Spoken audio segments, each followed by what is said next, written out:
ശ്രീകൃഷ്ണ ജ്യോതിഷാലയത്തേക്ക് ഏവർക്കും സ്വാഗതം. നമ്മുടെ വീടുകളുടെ തെക്ക് പടിഞ്ഞാറ് ഭാഗം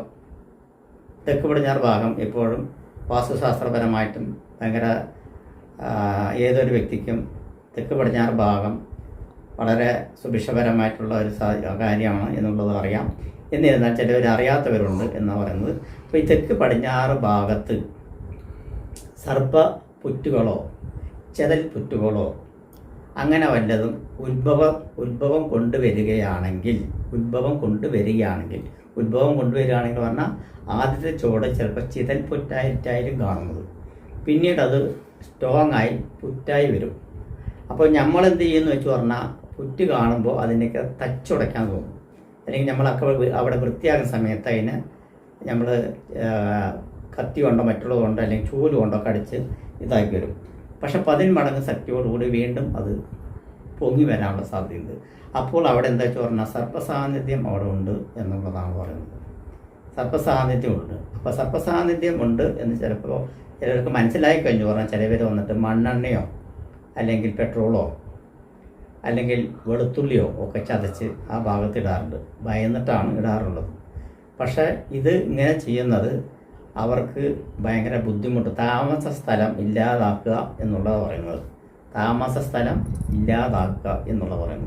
അപ്പോൾ താമസ സ്ഥലം ഇല്ലാതാക്കാനുള്ള ശ്രമത്തിലാണ്. കാരണം വെച്ച് പറഞ്ഞാൽ ഇപ്പോൾ പല വനങ്ങളും ഭവനങ്ങളായിക്കൊണ്ടിരിക്കുകയാണ്. വെട്ടി നികത്തി ഭവനങ്ങളായിക്കൊണ്ടിരിക്കുകയാണ്. പണ്ട് കാലത്താണെങ്കിൽ കൂട്ടുകുടുംബത്തിൽ ഒരു ഫാമിലിയിൽ 5, 6, 7 പേരൊക്കെ ഒരു ഫാമിലിയിൽ കല്യാണം കഴിഞ്ഞ് കുട്ടികളോടുകൂടി ഇരിക്കുന്നുണ്ടാവും. ഇന്നത്തെ കാലത്ത് അതില്ല എന്നുള്ളൂ. 1, 2 കുട്ടികളുണ്ടെങ്കിലും അവർ സ്വന്തമായിട്ടൊരു ഭവനത്തിൽ വെച്ചിട്ടായിരിക്കും ഇരിക്കുന്നത്. അപ്പോൾ എല്ലാവർക്കും സെപ്പറേറ്റായി. അപ്പോൾ സ്ഥലം അത്യാവശ്യമായിട്ട് വന്നു. അപ്പോൾ സ്ഥലം അത്യാവശ്യം വനത്തെ തെളിച്ച് ഭവനങ്ങളാക്കി പ്ലോട്ടുകളാക്കി റിയൽ എസ്റ്റേറ്റ് മാഫിയ അല്ലെങ്കിൽ റിയൽ എസ്റ്റേറ്റ് അങ്ങനെയുള്ള സംബന്ധമായിട്ടുള്ളവർ വന്നിട്ട് ഏക്കർ കണക്കിനുള്ള സ്ഥലങ്ങൾ വാങ്ങിച്ച്, വെറുതെ കിടക്കുന്ന സ്ഥലങ്ങൾ വാങ്ങിച്ച് അതിനെല്ലാം മോടി പിടിപ്പിച്ച് JCB മറ്റുള്ള കാര്യങ്ങളെല്ലാം കൊണ്ട് നിരപ്പാക്കി അവിടെ പാർട്ടായിട്ട് 5 സെൻറ്റ് 10 സെൻറ്റ് അങ്ങനെയുള്ള പാർട്ടാക്കി വീടുകളും ഭവനങ്ങളൊക്കെ വരുന്ന സമയത്ത് ഇവർക്ക് താമസിക്കാൻ സ്ഥലങ്ങളില്ലാതെ ഇവർ അലഞ്ഞിരുന്ന് നടക്കുന്ന ഒരവസ്ഥയാണ് വരുന്നത്. അപ്പോൾ അങ്ങനെയുള്ള സംഭവത്തിൽ ചിലപ്പോൾ അവർക്ക് സാന്നിധ്യം തോന്നുന്ന അവിടെ ഇങ്ങനെ വരുവാനുള്ള സാധ്യത കൂടുതലായി കാണുന്നത്. അതിന് പരിഹാരമായിട്ട് വേണ്ടത് വെച്ച് പറഞ്ഞാൽ സർപ്പത്തിന് നമ്മൾ സർപ്പദോഷങ്ങൾ വരരുതേ എന്ന് പ്രാർത്ഥന ചൊല്ലി കുറച്ച് നല്ല മഞ്ഞൾപ്പൊടി ഉണ്ടെങ്കിൽ അവിടെ വിതറി വിടുക എന്നുള്ളതും, അല്ലാത്ത പക്ഷം കുറച്ച് മാസങ്ങളിൽ ആയില്യ പൂജയ്ക്ക് ദോഷം വരുത്തരുതേ എന്ന് പ്രാർത്ഥിച്ചുകൊണ്ട് ചെയ്യുകയും, അല്ലാതെയും നിൽക്കുന്ന പക്ഷം ഭവനത്തിൽ വെച്ച് ഒരു താമ്പൂല പ്രശ്നം വെച്ച് ചിന്തിക്കുകയും വേണം.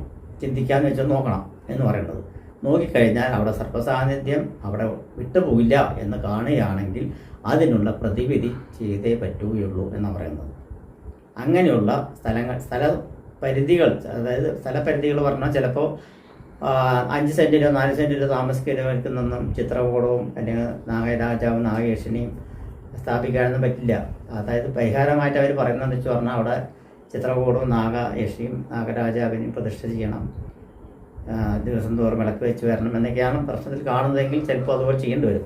അപ്പോൾ അങ്ങനെ അല്ലാത്ത പക്ഷം വന്നിട്ട് സർപ്പബലി എന്നുള്ള ഇതുണ്ട്. അതൊക്കെ ഒഴിവ് നോക്കിയിട്ട് വേണം ചെയ്യണമെങ്കിൽ.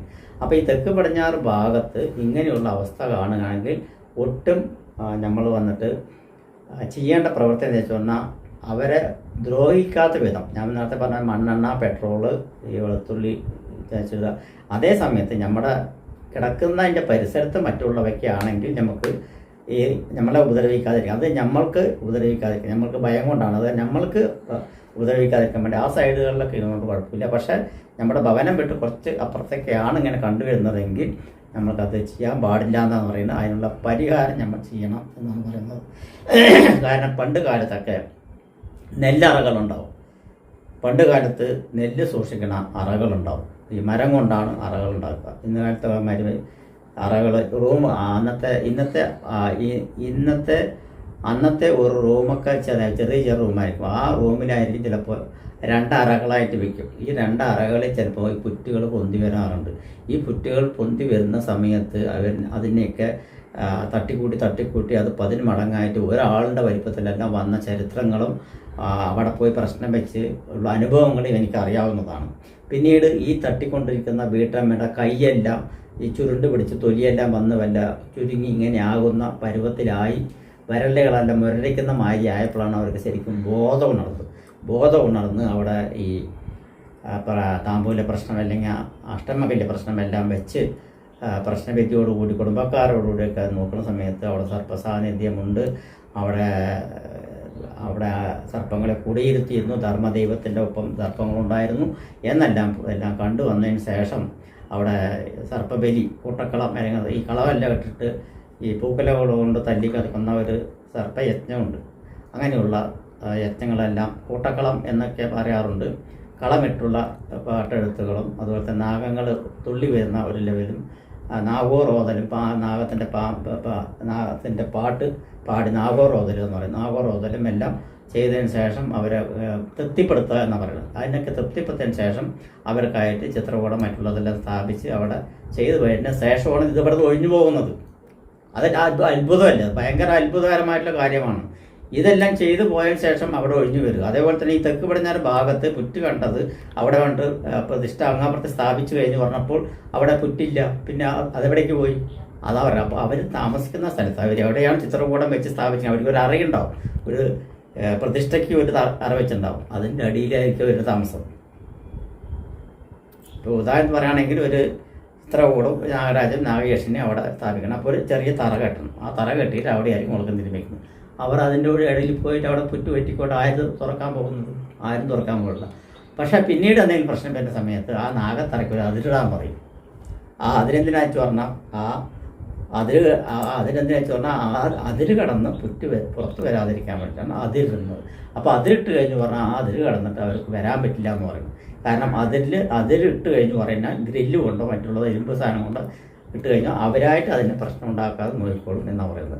അങ്ങനെയെല്ലാം വരുന്ന പ്രശ്നങ്ങൾ മറ്റേ നമ്മുടെ ജീവിതത്തിൽ കണ്ടുവരുന്നതും അനുഭവത്തിലൂടെ വന്നതും ഉള്ള കാര്യങ്ങളൊക്കെ ഞാൻ പറഞ്ഞിരിക്കുന്നത്. അപ്പോൾ തെക്ക് ഭാഗത്ത് ഇങ്ങനെയെല്ലാം കണ്ടു കഴിഞ്ഞാൽ ദോഷങ്ങളെ വരുത്താതെ ഇതിൻ്റെ ഈ സർപ്പദോഷം കൊണ്ടുണ്ടാകുന്നതെല്ലാം സന്താനങ്ങൾക്ക് ഐശ്വര്യ അഭിവൃദ്ധി കുറയുക, പാരമ്പര്യമായിട്ട് വരുന്നവർക്ക് സന്താനമില്ലായ്മ വരിക, അതുപോലെ തന്നെ സന്താനങ്ങൾക്ക് ഐശ്വര്യമില്ലാതെ വരിക, പാരമ്പര്യമായിട്ട് പിന്നീട് കുട്ടികളില്ലാതെ വർഷങ്ങളായിട്ട് തപം ചെയ്ത് ചിലപ്പോൾ ദത്തെടുക്കേണ്ടി വരിക, ഇങ്ങനെയുള്ള അനുഭവങ്ങളെല്ലാം സർപ്പദോഷത്താൽ ഉണ്ടാവുന്നതാണ്. അത് കാരണം ദയവ് ചെയ്ത് ഈ തെക്ക് ഭാഗം കന്നിമൂല എന്ന് തന്നെ പറയാം, അവിടേക്ക് നിങ്ങൾക്ക് ഇങ്ങനെയുള്ള കാര്യങ്ങളൊന്നും ചെയ്യാതിരിക്കുക. നമസ്കാരം.